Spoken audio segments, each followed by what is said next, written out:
성경 봉독하겠습니다. 사도행전 21장입니다. 7절에서 14절까지 말씀 우리 함께 합독하겠습니다. 두로를 떠나 항해를 다 마치고 돌레마이에 이르러 형제들에게 안부를 묻고 그들과 함께 하루를 있다가 이튿날 떠나 가이사야에 이르러 7 집사 중 하나인 전도자 빌립의 집에 들어가서 머무르니라. 그에게는 딸 넷이 있으니 처녀로 예언하는 자라. 여러 날 머물러 있더니 아고보라 하는 한 선지자가 유대로부터 내려와 우리에게 와서 바울의 띠를 가져다가 자기 수족을 잡아매고 말하기를 성령이 말씀하시되 예루살렘에서 유대인들이 이같이 이 띠 임자를 결박하여 이방인의 손에 넘겨주리라 하거늘 우리가 그 말을 듣고 그곳 사람들과 더불어 바울에게 예루살렘으로 올라가지 말라 권하니 바울이 대답하되 여러분은 어찌하여 울어 내 마음을 상하게 하느냐.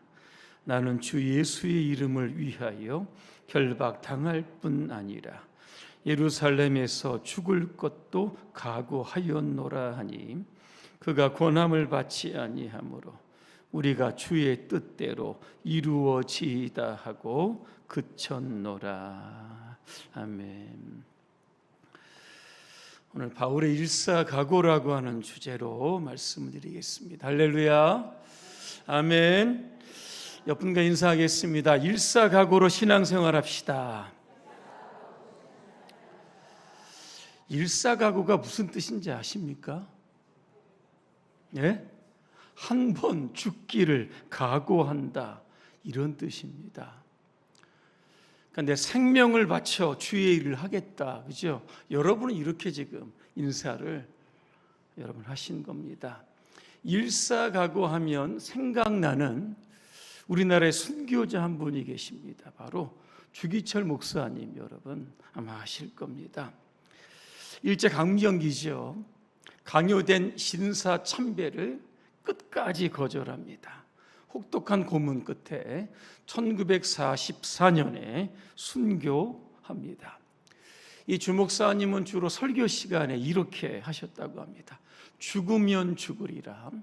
살아도 주를 위하여 살고 죽어도 주를 위하여 죽으리라. 그렇게 말씀합니다.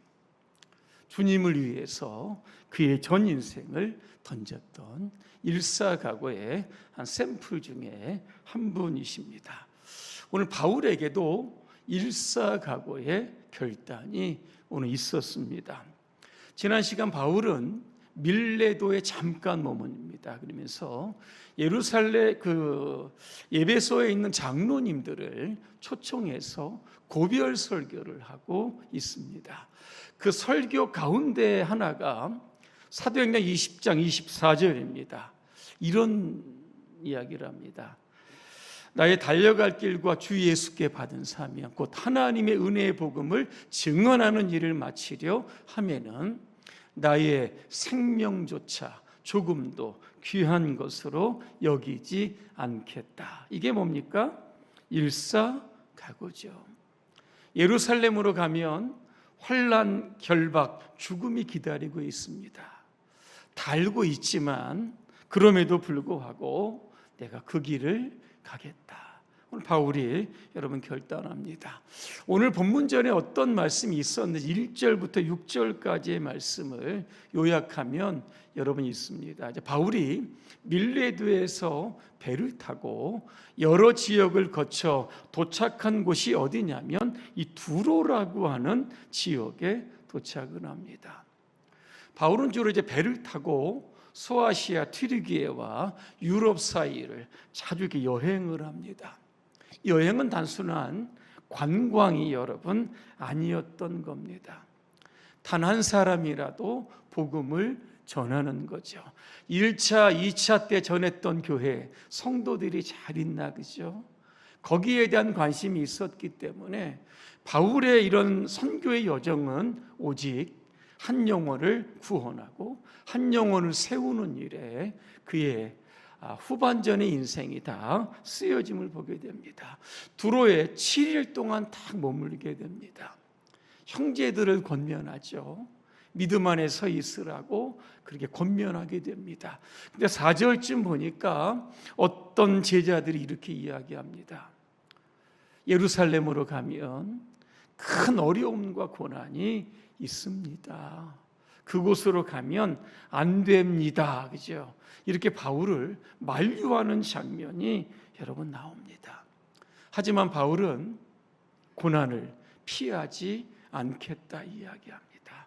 그 어떤 어려움이 있어도 죽음으로 순교까지 이어진다라고 할지라도 나는 예루살렘에 가겠다 그랬습니다. 그래서 바울이 두로를 떠나는 날 두로의 온 성도들이 그죠? 이 바울을 배웅하기 위해서 해변 항구로 나왔던 그러한 모습도 기억할 겁니다. 그죠? 마지막 이별의 장면입니다. 그죠? 함께 펑펑 울면서 바울을 떠나보냅니다. 그때 보니까 함께 무릎을 꿇고 기도했다. 그죠? 오늘 나옵니다. 앞으로 바울의 여정 가운데 하나님이 함께 하시기를 기도하면서 서로가 그렇게 헤어집니다. 두로를 떠나 도착한 곳이 어디입니까? 가이사라였다 그랬습니다. 가이사라는 이스라엘에 있는 항구 여러분 도시입니다. 헤롯 대왕이 기원전 1세기 말에 지었던 로마 정부를 위해서 조금 지었던 그런 항구 도시가 바로 오늘 가이사라라고 하는 여러분 그러한 곳입니다. 바울이 가이사라에서 어느 집에 여러분 들어갑니까? 빌립의 집에 들어갔다 그랬습니다. 빌립하면 예수님의 12제자 중에 빌립이 나오고 사도행전 6장에 보니까 초대교회 7 집사님들 중에 하나가 바로 빌립이 나오는데 바로 빌립 집사였다라고 하는 겁니다. 초대교회 구제로 문제로 인해서 좀 교회 안에 분란이 생겼을 때 사도들이 7 집사님을 선택을 합니다. 앞으로 우리는 말씀과 기도에 집중하겠다. 그 외의 모든 일들은 우리 집사님들이 조금 일처리 좀 해달라 그렇게 부탁을 하는 장면이 나옵니다. 이제 예루살렘의 여러 환란과 박해가 시작이 됩니다. 이때 빌립 집사가 어디로 갑니까? 사마리아 땅으로 가게 됩니다. 거기에 가서 복음을 전하죠. 귀신이 떠나가고 많은 병자들이 고침을 받는 놀라운 일들이 일어나게 됩니다. 열심히 사역을 하는데 성령의 인도하심을 따라 어디로 갑니까? 광야로 가게 됩니다. 그래서 에티오피아의 내시를 만나 복음을 전하게 되는 이러한 장면도 나오고 있습니다. 그 이후에 빌립은 이제 가이사라에 가서 그곳 복음을 열심히 또 전도했던 겁니다. 바울은 수많은 사람의 집이 있었는데 왜 이 빌립의 집에 머물렀을까라고 하는 겁니다. 당시 빌립의 집은 그냥 단순한 가정이 아니었습니다. 선교 센터였고 이스라엘 복음화를 위한 하나의 복음의 거점 가정이 바로 이 빌립의 집이었다는 겁니다. 선교사들이 오면 이곳에 머물렀죠. 성도들이 예배 장소로서 이곳을 이용합니다. 빌립에는 4명의 딸이 있죠. 예언한다 그랬습니다. 말씀과 기도와 예언을 통해서 그죠? 복음으로 무장해서 이스라엘을 전도하자. 이런 집안이 바로 오늘 빌립의 집안이었다라고 하는 겁니다. 자, 빌립의 집에 여러 날 묵고 있었습니다. 그런데 유대로부터 한 선지자가 내려옵니다. 그 이름이 뭡니까? 아가보였다 그랬습니다. 아가보는 성경에 딱 2번 나옵니다. 사도행전 11장에 보니까 그가 예언을 합니다. 온 천하에 흉년이 들 것이다. 글라우디의 황제 때에 그 예언이 이루어졌다. 성경에 이렇게 기록되어 있습니다. 그리고 오늘 2번 성경에 나옵니다. 그가 여러분 바울의 띠를 가져다가 자신의 수족을 막 묻습니다. 그러면 하는 이야기가 이 띠 임자가 예루살렘에 가면 이렇게 결박될 것이다. 이렇게 예언을 하고 여러분 있습니다. 이 예언을 들었던 이 가이사랴에 있는 성도들의 여러분 반응을 한번 보시기를 바랍니다. 12절에 보니까 예루살렘으로 올라가지 마십시오.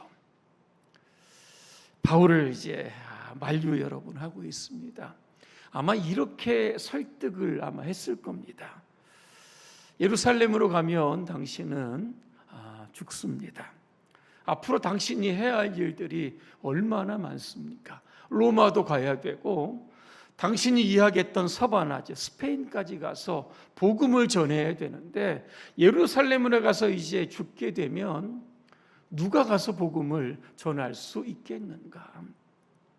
예루살렘으로 가면 이제 다 끝납니다. 그러면서 고집 부리지 말고 예루살렘으로 가지 말라. 그렇게 아마 붙잡았을 겁니다. 만약 이런 상황에 여러분이 만약에 바울이었다라고 하면 어떤 결정을 여러분 내리시겠습니까? 예루살렘에 꼭 가야 하나, 그죠? 그곳에만 불신자들이 있나?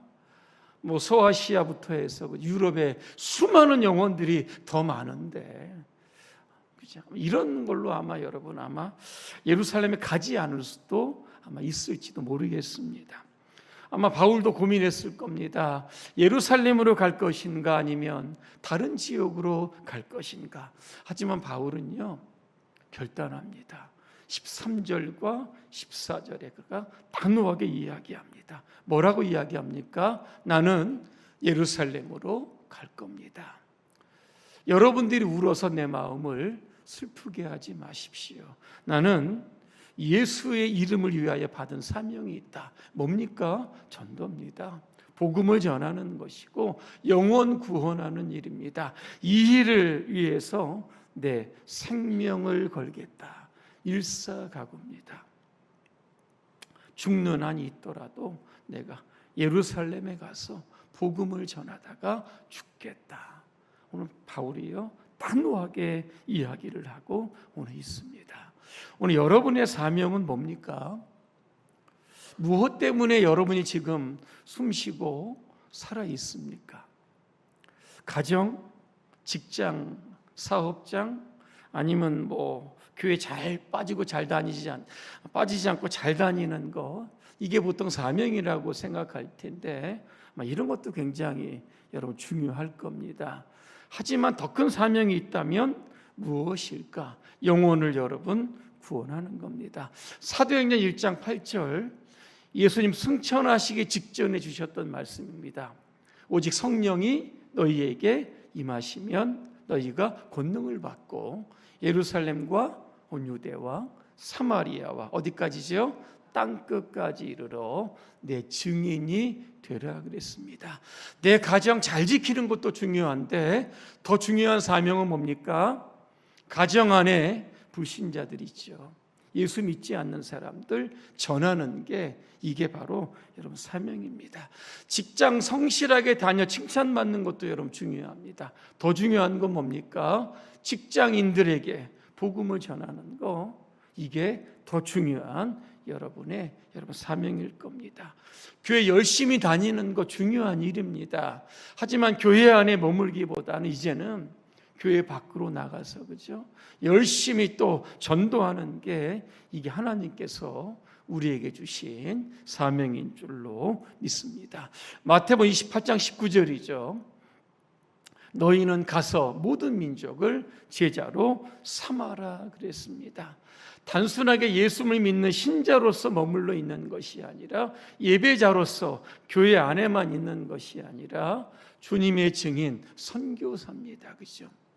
세상을 복음화 시켜야 되는 이러한 큰 사명을 가진 선교사로서의 우리가 정체성을 가지고 살아가야 된다라고 하는 겁니다. 훗날 우리 모두가 다 주님 앞에 설 겁니다. 주님 물으실 겁니다. 세상에서 내가 준 사명이죠. 영혼 구원하는 일 잘 감당했느냐고 반드시 이 질문은 여러분 하실 겁니다. 오늘 우리를 통해서 나를 통해서 몇 명의 영혼들이 하나님께로 돌아왔는지를 반드시 묻게 여러분 된다라고 하는 겁니다. 그래서 오늘부터 그죠? 여러분의 삶의 자리가 전도하는 자리입니다.